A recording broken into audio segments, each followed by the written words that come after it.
పశ్చిమాద్రిన అస్తమించడానికి సిద్ధపడుతూ ఎరుపు రంగుని పుంజుకుంటున్నటువంటి సూర్యబింబంలోకి కర్ణుడి శరీరంలోంచి ఒక దివ్యమైనటువంటి కాంతి వెళ్ళి కలిసిపోయింది.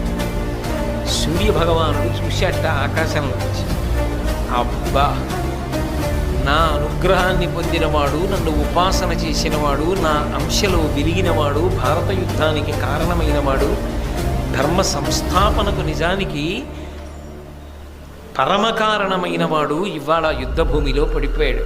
తల తెగి నెత్తురు కారుతుండగా పడిపోయాడు.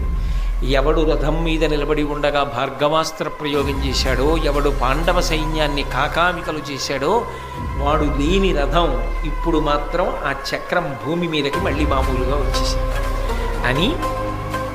ఎంతైనా మరి కొడుకు కదా కర్ణుడు, కిరణములు చేతులు కదా సూర్యుడికి, తల తెగి